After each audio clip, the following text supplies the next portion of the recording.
Hey, what's up, podcast? It's Jeff. Just want to jump in here. This is a special bonus episode of Teach Better Talk. This is actually going to be the audio recorded from a Facebook Live that our team is doing every single day, Monday through Friday, at 8 a.m. Eastern Time in our Facebook private group. You can get in that group at teachbettergroup.com or go on to Facebook and just search Teach Better Team. You'll see our page and then you'll see the group. Get in there. So here we go, a special bonus episode of Teach Better Talk pulled from one of our Facebook Live videos in our private group at teachbettergroup.com. Hope you enjoy.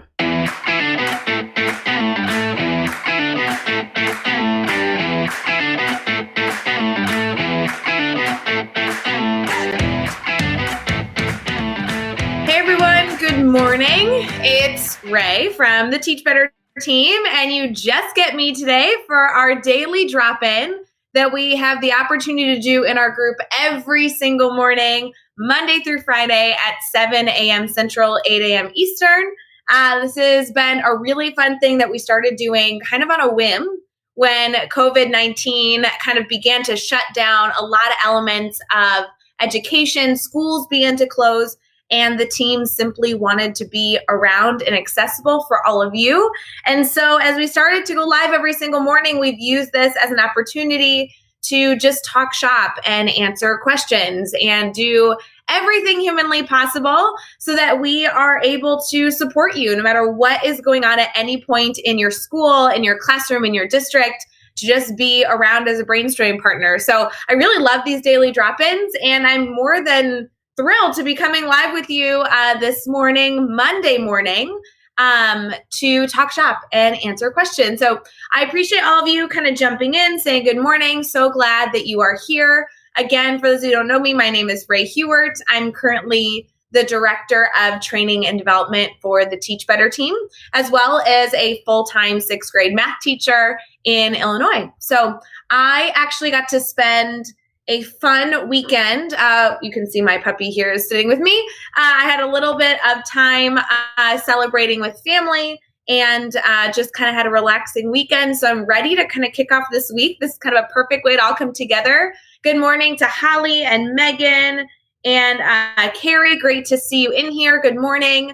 But I was excited to come and talk shop on Monday because I feel like Monday is the time where I'm thinking a lot about trying to be proactive for the week rather than reactive in the moment.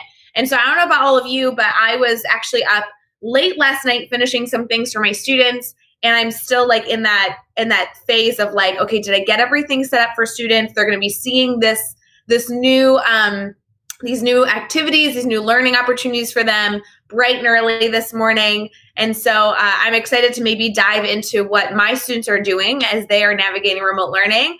I love seeing all of you still saying good morning. Great to be here. Remember, if you are listening to this video after the fact, like over on YouTube or as a bonus episode of Teach Better Talk podcast, this is just a time where we are talking shop. And while you can continue to be a consumer, we really want to challenge you to be a active participant. This is a time where you can ask questions either about the team, about remote learning, about the packages the team is putting on to support districts, about webinars that we continue to put on. This is really a space where it's an open forum.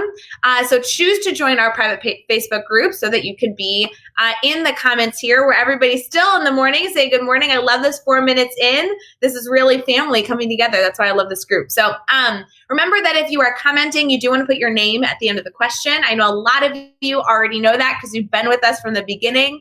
But because we're streaming through Be Live with you, which you can see like with this frame around me in our picture, the Facebook doesn't allow us to necessarily see who's commenting. So when you put your name, they were able to speak directly to you. So good morning to everyone. We are covering all over, not only states, but also Mexico is popping in. I love this. I hope you're all starting your Monday morning off well and you've had your coffee and you're relaxing. Mother's Day was yesterday. It was also my mom's birthday, so she got a twofer this year. I want to celebrate all of you that are parents, that are mothers. Happy Mother's Day. We are so happy. We hope you took some time for yourself. And if you didn't, then your homework assignment is to do that for today because that's so important. And during this crazy time, we definitely need to find amazing celebrations. So I'm so thrilled that I saw so many people, even at a distance, celebrating their families. It's so, so wonderful. So as you're here with us this morning, feel free to throw in. I'd love to kick off the day actually talking about what you have planned for this week for your students. I know a lot of you popping in are classroom teachers or administrators or coaches. I'd love to hear about what you're doing this week that you are able to support your students with. For me, my students are starting a brand new unit. As a lot of you already know, my classroom is kind of strange. I use the grid method mastery framework that allows my students to kind of personalize their learning pathway throughout every single unit and really give them permission to master standards as they move forward, master content before moving on to more challenging content. So I love that avenue of our self-paced classroom. But additionally, I also use the Teach Further model, which allows my students to actually be immersed in internships to find the relevancy of their content. And so while I've enjoyed that, I actually took a step away from it as remote learning came to fruition, simply because there was so much going on. And as a teacher, I couldn't handle it. I know we've talked a lot about that in these conversations here, that it is tricky. We were kind of all in survival mode, and we weren't necessarily going to those tools that we know are best practice or going to those outlets that we know we have to have in our classroom.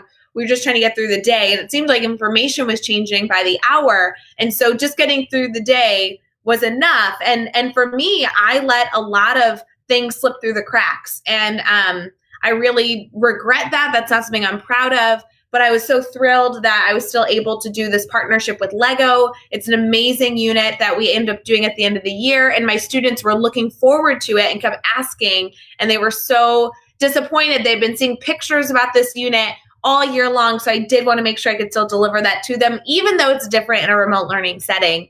So my students are getting that information bright and early this morning to kick off this unit.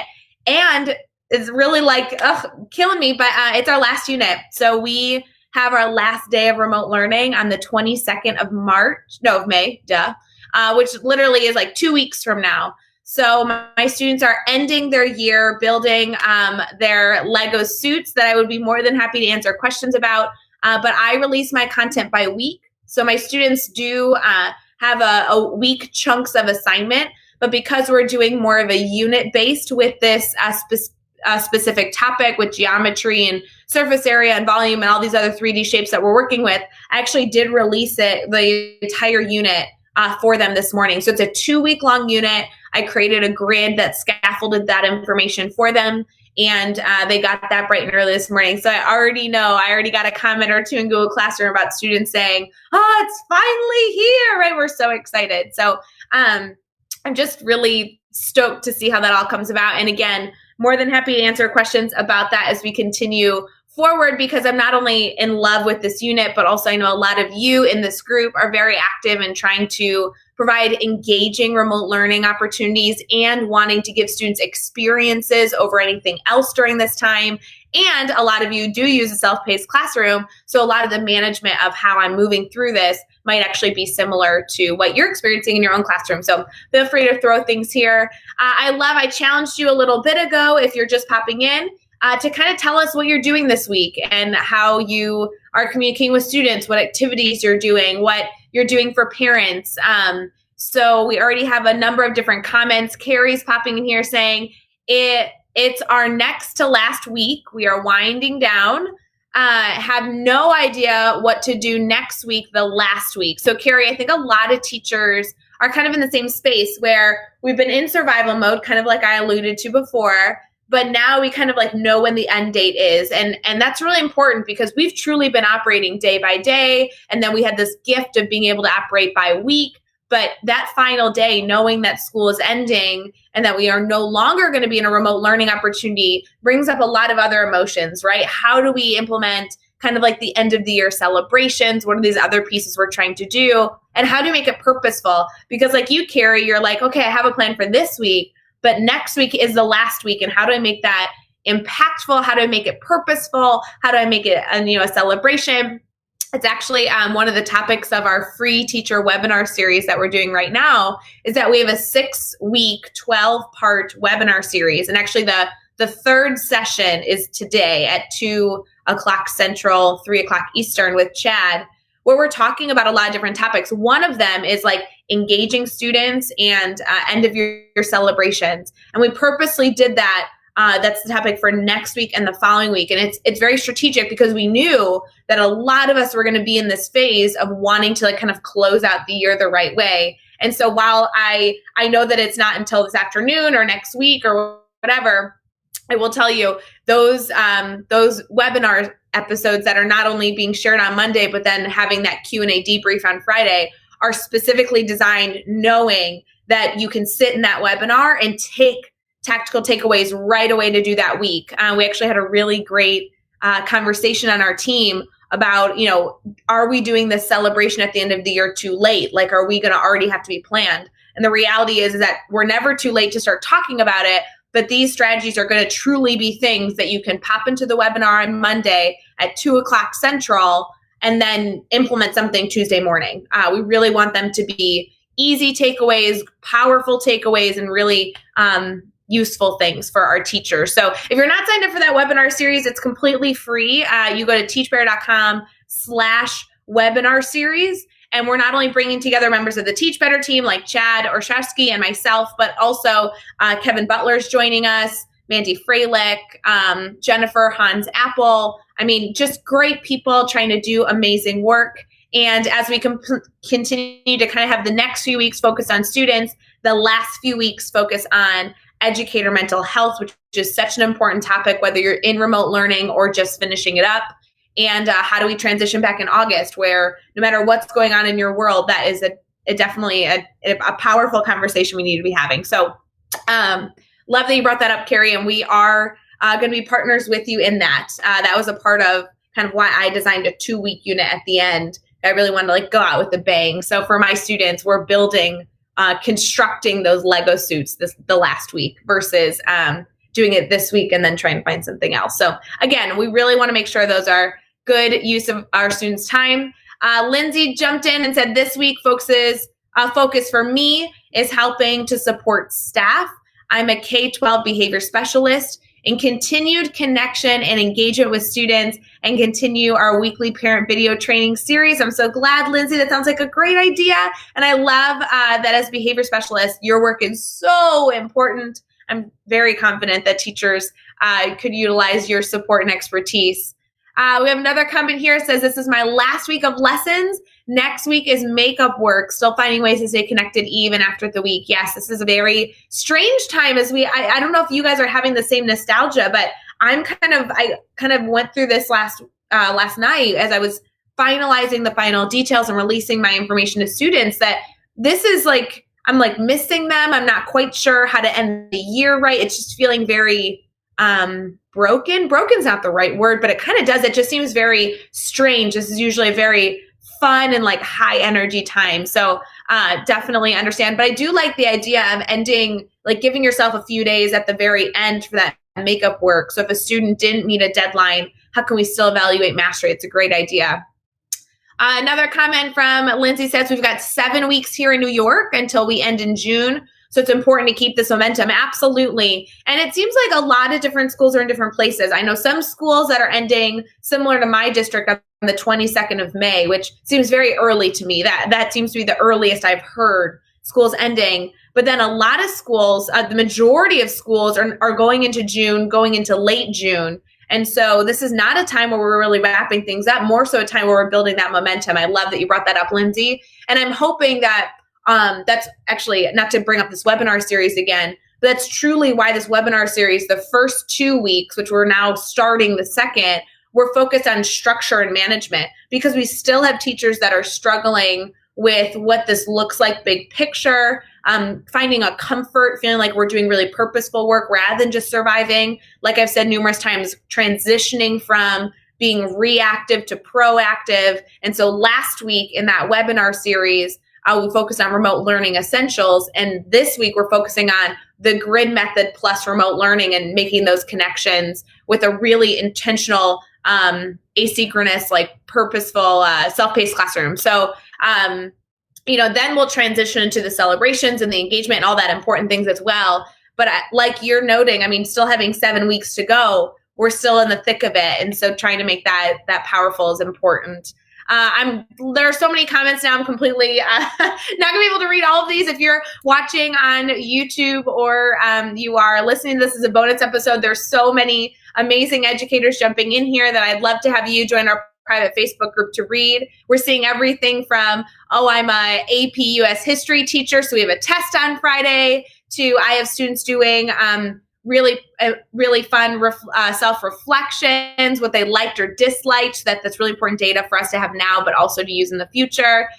We're in the middle of a grid. So this is Holly, who's trying to talk about how she's modifying her self-paced learning opportunities for an e-learning atmosphere. So Holly, I hope that you join our free teacher webinar series, because that's actually the topic today, which will be really cool. But I love to hear that you guys are doing so much for your students to really keep them engaged and having that ownership over their learning, because that's how you're going to get buy-in right now. Students are in a very strange situation, just like we are. And when we can give them that opportunity to take ownership over their learning, it really makes a massive difference. So good morning to everyone that is popping in. I'm so thrilled that you're here. I see Brad and Adam. Good morning, good morning, good morning.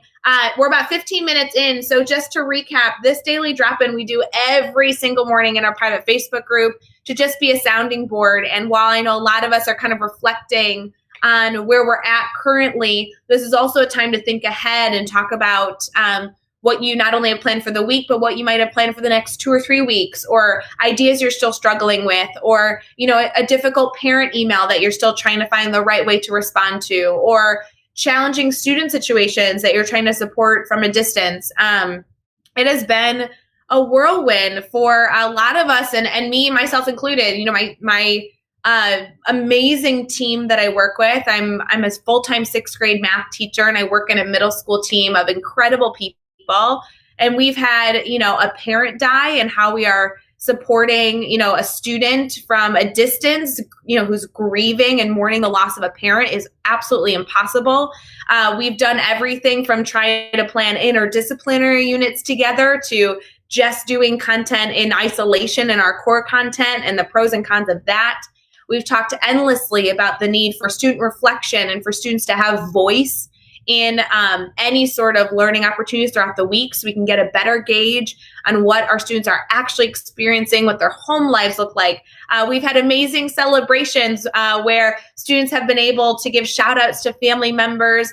We've had wonderful video calls every single day. Last week, we had an entire week of scavenger hunts that we played on those video calls. I mean, this really is an amazing time where we can talk about almost anything to make sure that you as an educator are showing up in the best way possible for your students. I know that if you are somebody who is actually a part of that teacher webinar series, you heard me talk about this before, but for me personally, my students have a number of different things that I'm trying to continue to instill in them is a norm of our classroom. So the management of our classroom more or less stayed the same. Students are tracking their success and they're advocating for themselves. So that's been wonderful. Every single morning, my students are participating in daily challenges. That could be anything from a physical activity of doing 100 jumping jacks.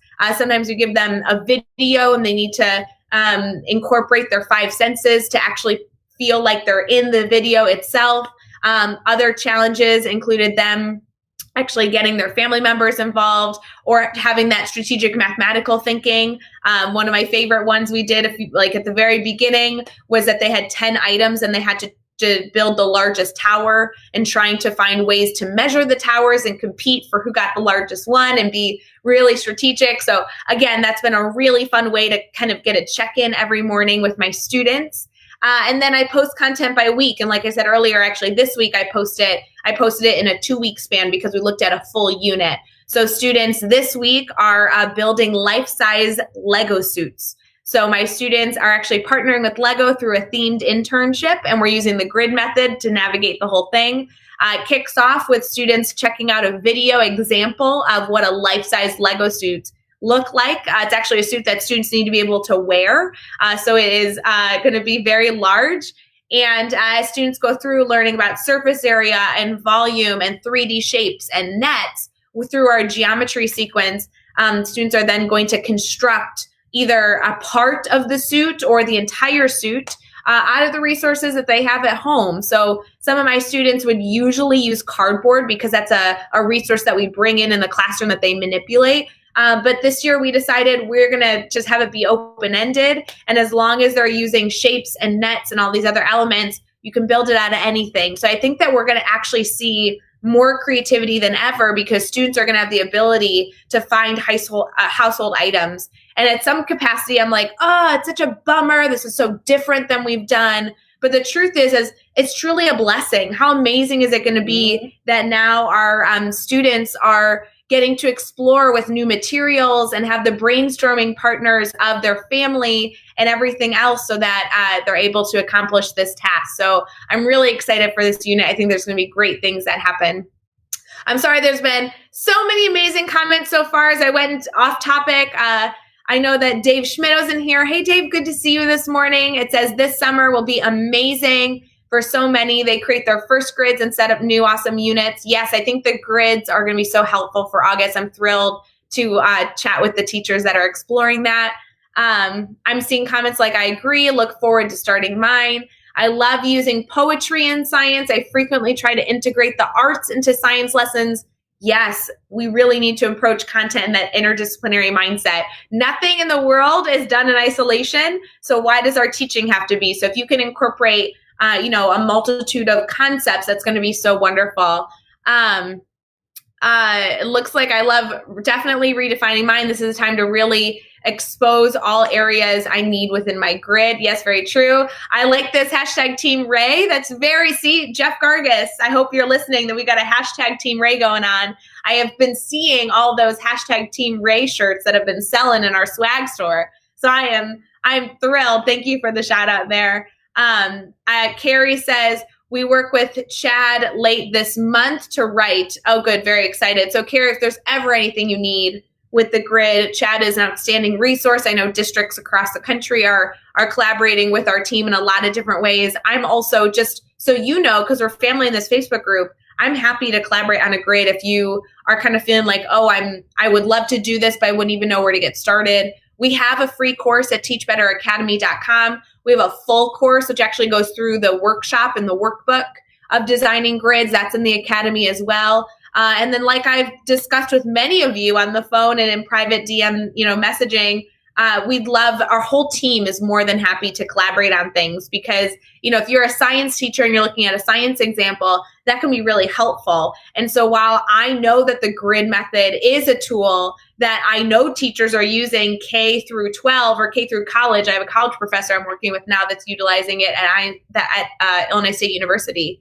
Either way, it's really helpful sometimes to see those actual examples. So I love collaborating with teachers that can kind of have that brainstorming buddy that can sketch out some designs for you.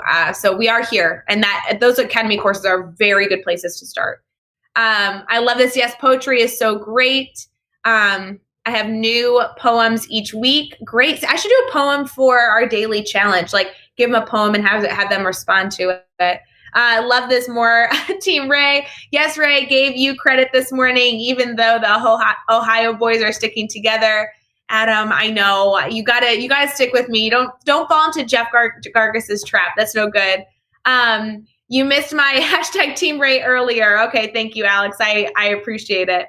So we're about 22 minutes into our live video. I'm so glad that so many of you are here. It's always great to not only see our familiar faces that have been with us from the beginning when we started this, and March 16th, I think, was our first day of making sure that our team was available every single morning for you. But now, we're into May. These actually daily drop-ins have been such a blessing from our team. We've loved getting to do them, not only because we get to answer your questions live, but also just highlight the amazing expertise we have on our team and in our network. Being able to bring in guests has been so fun. I know a lot of you commenting are actually guests that have been a part of our daily drop-ins, and we so appreciate that you're willing to share your time, your experience, your expertise during this as well. And if you missed any of those, they're saved in our private Facebook group. They're all on YouTube. They're all as bonus episodes. This has been so great to amplify people's stories. We still have 2 more weeks of these daily drop-ins. They're actually going to end the Friday before Memorial Day. Will be our last daily drop-in. but it will be a powerful one. And might I say, we have some incredible guests that are going to be joining us for those daily drop-ins for the next 2 weeks. So it's going to be just so fun, so special. I know I posed a question to you earlier. I'm going to pose another question to you now. I want to hear about how you are communicating to families and how that's going. The reason I asked that, so if you, while I'm kind of sharing with you about this idea, I'd love for you to kind of type in your comments here about how you are effectively communicating with your parents and supporting your students' families beyond just your students' learning opportunities. The reason I ask is because in our webinar series that we've been doing, and I'm sorry I keep bringing this up, that was like kind of like the focus of conversation. I was surprised by that. I don't know why, because obviously parent communication is essential. And so we're talking about remote learning essentials. It made sense that that would be something people would ask about. But I was extremely surprised simply because I was so thrilled that the little tidbits that we shared out were so helpful to people. So one of my main things that you guys know I talk about all the time is doing video emails to families. I actually, after this, am going to be recording my video for my families this week and sending that to them bright and early this morning. I didn't get to recording the video yesterday, so I'm going to do it today. And it's going to be super quick. I'm going to close out this Facebook stream for our daily drop-in in a little bit after we, have answered the questions for this morning. And I'm going to turn on my camera on my computer that I'm using right now. So I'll look the exact same. And I'm just going to go through explaining that I miss them, that I'm really excited about the unit that we're doing for our students. That is a 2-week unit. And I'm just going to celebrate some of the amazing experiences we've had with this Lego activity that we're doing and kind of get people excited. So I use these videos to allow students to not only stay updated and parents to stay updated, but also to set the tone for the week. I want them to be excited. I want them to see my face. I want them to hear me. And I want to tell them that I miss them, because I think everybody kind of benefits from hearing, I miss you. Just like some of you, with people popping in here, Bree's in here, Tammy's in here, Joe, Mark Horn's in here. I miss you guys. I've seen you, a lot of you I've met in real life, in person, at conferences or at the Teach Better conference last year. It's different. I think that it's important that we tell people that we care about them and keep them in communication, because some of the biggest feedback we've gotten is the frustration of that miscommunication during this time. And any way that we can fix that and help people feel better cope with this challenging time is important. So I love I'm seeing so far some great answers. I see video calls, text messages through Google Voice, Class Dojo, emails. Yes, these are so good. Love your idea about the videos to emails. Yes, I try and do that every single week, but sometimes I do it more often than that. Students and families stay in contact with me throughout the day with assignments and logistics. Okay, so you can see that they're signing into things, or they are checking that they've turned in elements. So that's super helpful. I love seeing Google Classroom as a tool. Yep. Text calls, emails, Google Meets. These are great suggestions. I love this. Well, this all started COVID. I wrote my students letters. I got a few responses to the letters too. Yes, who just posted that? Elijah. Yeah, Elijah, I did the same thing last week, and I have loved getting either students writing me a letter back, or I got an email based off of the letter I wrote. So we actually split up as a team. We wrote our students postcards. And so it was just kind of fun. It took some time, honestly, it took a few hours to write all of them. It was definitely a time commitment, but it was so nice for students to kind of email me. I got them late afternoon on Friday, because I sent it to them Wednesday, Thursday. So they'd be just getting them this weekend. And students were shocked. They're like, oh my gosh, I got mail. How fun is that? So just another way to kind of share in the excitement. It's so fun. I do want to give a shout out to Jody. Jody, it's so good to see you in here. I miss you too. That's so fun. All right. So parent communication is definitely important. While I think there's a lot of different ideas shared in here, the whole point is that you need to make sure you're communicating, because just as Adam has right here in his comments, parents are our strongest allies right now. They always have been, but it really has become clear that is something we have to enjoy. So and take some true care with, is making our parents feel comfortable and having them stay those allies. I wrote a blog series. There was a few of them, and I want to say it must have been last August, or it was even 2 years ago. but it was a number of different blogs that we put together for the team talking about parents being allies versus roadblocks, and how, if we all move together in this mentality of like being married, right? Like we are all in this together, finding the success for your child, we get so much more than if we are like constantly being stopped with these roadblocks of parents questioning us and questioning our efforts to best support their child. And so if you right now are struggling with that in any capacity that we can help with, feel free to throw that in the comments. But truly, it is the truth that our parents are just as important in this instance as everybody else. We want to make sure they are supported more than ever. So I feel for you, families at home that have working parents and children at home. It's a challenging time, but it's amazing to communicate with them. And I think the most important element, and I don't know how many of you are actually doing this, but folding in parent communication to your routine is going to be the main source of success for you. Early out in my career, I never did that. Parent communication was like a to-do list, something I had to accomplish. Now it is a part of my routine. So not only am I every single week making a video email for parents, every single day making sure my students are updating my students, I use specific procedures, routines, and technology tools that allow my parents to stay updated just as it allows me to stay updated. So I talk a lot about how Seesaw is something that, I literally talk about this all the time. So I'm sorry if you've heard this a million times from me, but Seesaw is easy because students are reflecting every single day, setting a goal for themselves every single day in Seesaw. Now, that is of a huge benefit for me, and that is of a huge benefit to my students, because them and we are going through hearing what the reflection is, helping them set a goal. We're staying up to date. But what I really enjoy about Seesaw is that you can also link the account to a parent. So the parents are getting the same benefit. They're getting a notification on their phone that their child has done a reflection and set a goal. So whether they're at work because they're an essential worker, or they're at home in a different room working, or they're sitting next to them, they are staying up to speed on what their child is doing. And so the more that we can kind of like incorporate parent communication into our day-to-day is really, really important. And I know a lot of you are commenting about Seesaw. I know a lot of you use it. I won't lie to you, like Seesaw is one of a million different things you can use. It's just been the easiest one and most simplest one for me because I purposefully incorporated into that goal setting and reflection. So it's just very easy tool because, we use it every single day. And so to be able to use it every day and use it to communicate, checking the box in multiple areas. So that's been really great. Holly's saying, this is what I need to improve on parent communication routines, not just when there's something bad or good, but all the time. It will help build a connection for my families. Yeah, Holly, I think parent communication is tricky because as we look at parent communication, it's not only about what you're communicating, but also how you're communicating it. I don't know, Holly, what type of student makeup you have or what your parents are like, but a lot of my families don't speak English. A lot of my families don't use technology. So trying to find the right avenue to communicate with them is really important.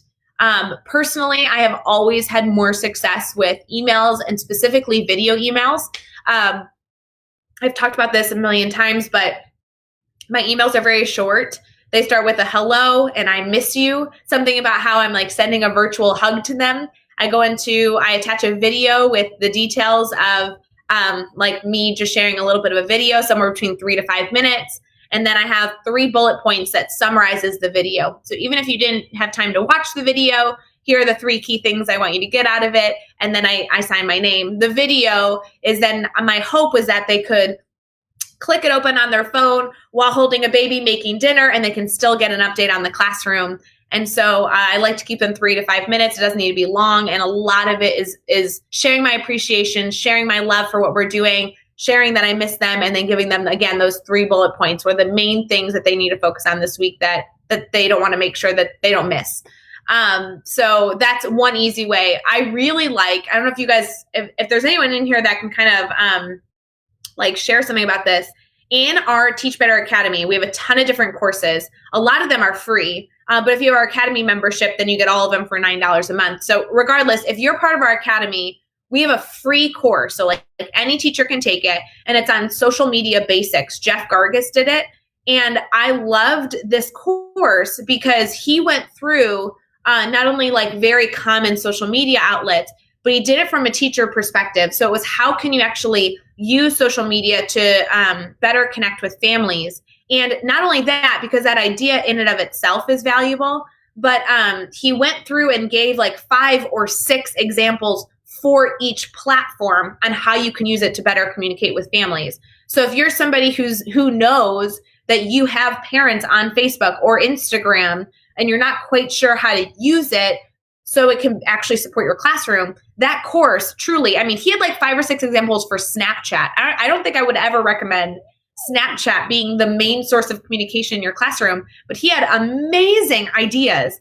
So I would just challenge you, if however you want to communicate, whatever the best fit is, it's not only through text, it's not only through video calls or emails. We can utilize resources that we know our parents are already using, like social media, to communicate about our classroom.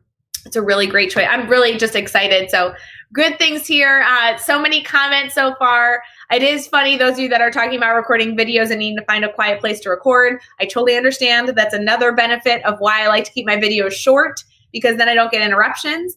Even in this video right now, as I'm recording with you, I have a puppy like sitting right here and he keeps popping up. For those of you that are seeing this on video, it is what it is, people. So there's some balance between definitely wanting to have a quiet space because you want to make sure you can be heard, but also like we are all in this situation. Give yourself some grace. It does not need to be perfect at all. These live videos are not perfect for you, but they're still valuable because we are all together and able to talk shop. So even if it's not the most professional video ever, your families just want to see you. So it's okay that you can have a feature every so often of your daughter or son popping into the video. It is what it is. So I love it. I appreciate all of you that are popping in here. There's been so many great comments, not only about how you're communicating with parents, but a lot of different avenues.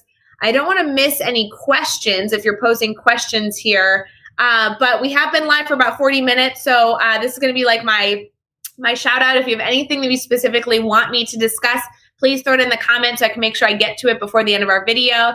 I love, Brad says, your puppy always does that. It's part of the charm. It's true. You know, I don't know about you guys, and you know, everybody has their different situations at home. Mark's saying that the cat and dog always interrupt.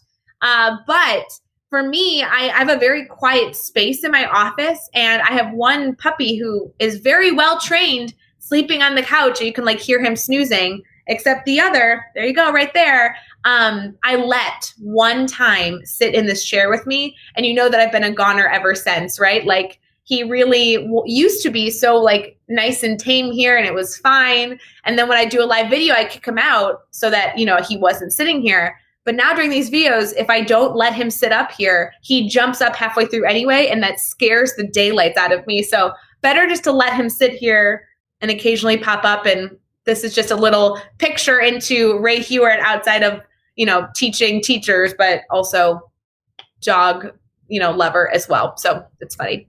My kids get to see my cat. Yes, exactly. So the cat jumps in every so often. As long as you can try and manage it so it's not as much of a distraction as just like a cute little celebration for a moment in time, then it works out. Also, it helps that like keeping the camera like a little higher. Like my puppy here is about 20 pounds. He's a little short. So he has to make an effort like he is now to be in this camera, versus if it was a little lower, you'd just see all the snuggles. So, so fun.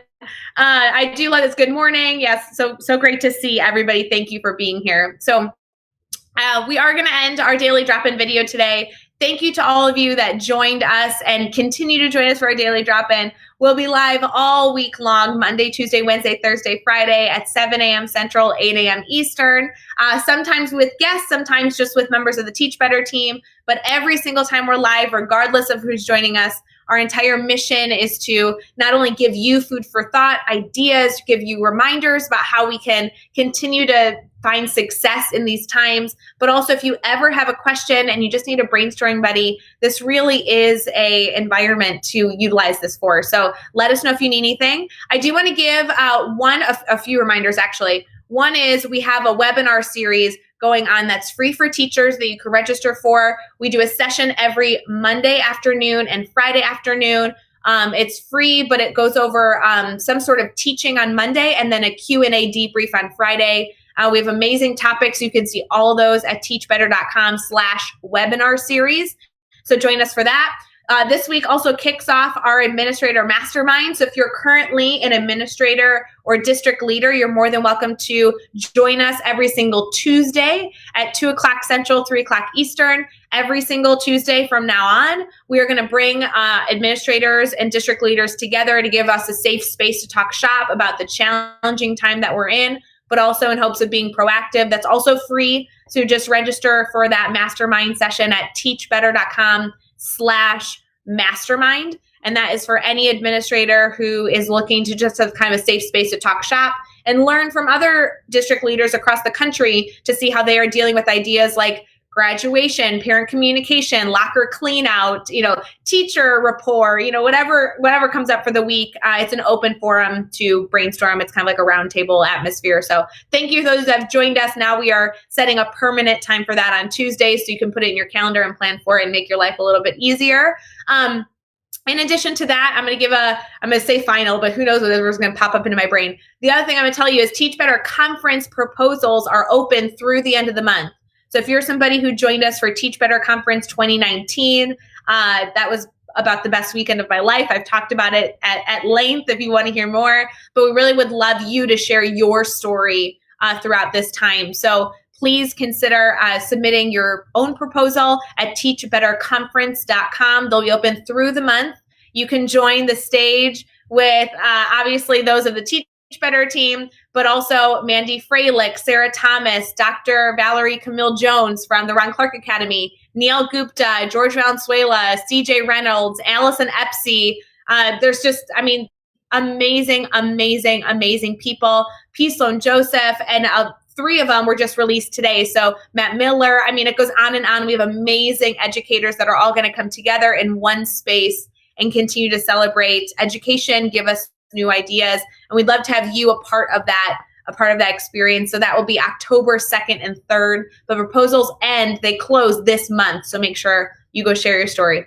I am so confident, guys, that there's about a million other things the team is doing that I'm not commenting on, like the amazing Come Back Better packages that we just released last week and everything else. You can get blogs, all these details, podcasts, and everything in between, free downloads, courses, whatever. Go to teachbetter.com. That's all there. But these are all designed for you. So if there's ever something you're looking for, email us, DM us. We'll get it for you. So have a wonderful rest of your Monday. We appreciate you.